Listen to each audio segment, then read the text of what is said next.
Hello viewers, welcome to PP spicy kitchen. আজ আমার recipe দেশি কাতলার ঝোল। কিভাবে একেবারে অনুষ্ঠান বাড়ির মতো মাছের ঝোল বানানো হয়ে থাকে সেই রেসিপি আজ শেয়ার করব, তো ভিডিওটা শেষ পর্যন্ত দেখতে থাকুন।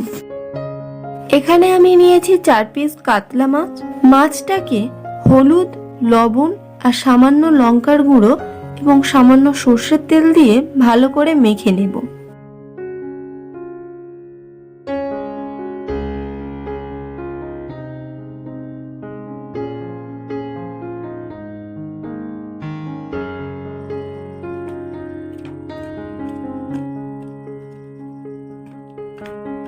এরপর ওভেনে কড়াই বসিয়ে সর্ষের তেল দেব।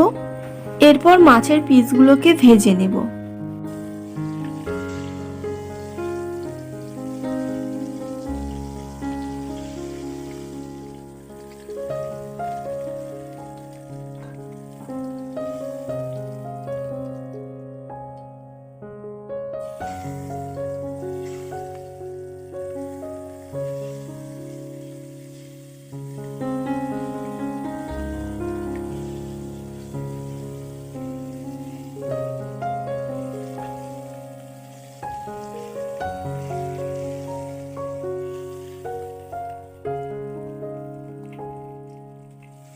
মাছ ভাজা হয়ে গেলে ওই তেলের মধ্যে দেব 5 ফোড়ন, দেব তেজপাতা, দেব পেঁয়াজ কুচানো,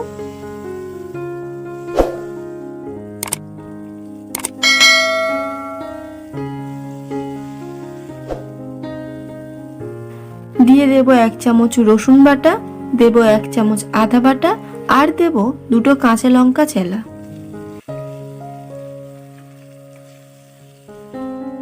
মাছের 2টো কানকো ছিল, সে 2টো দিয়ে দেব আর দেব টমেটো। এবার মশলাগুলোকে ভালো করে কষিয়ে নেব।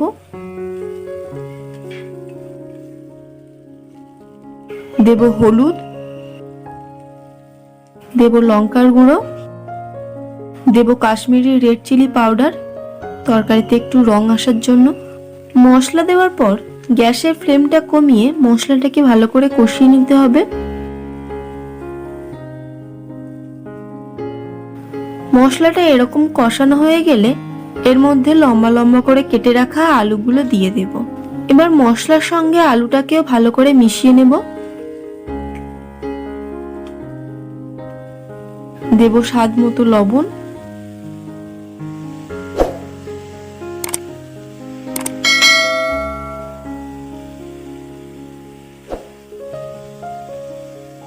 মিনিট 2 এভাবে নাড়াচাড়া করার পর জল দিয়ে দেব পরিমাণ মতো।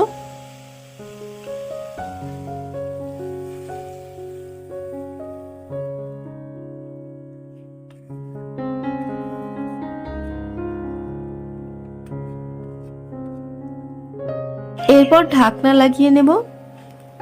আলুটা হালকা সেদ্ধ হয়ে এলে মাছের মাথাটা দিয়ে দেব।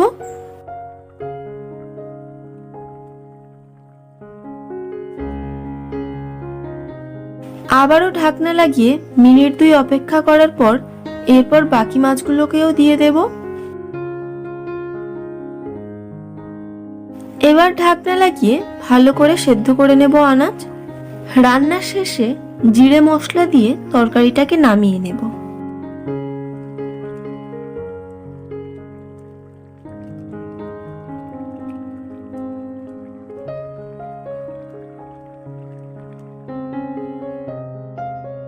তো একেবারে সহজ রেসিপি, ঝটফট বানিয়ে ফেলা যায় আর খেতেও হয় দুর্দান্ত, একেবারে অনুষ্ঠান বাড়ির মতো।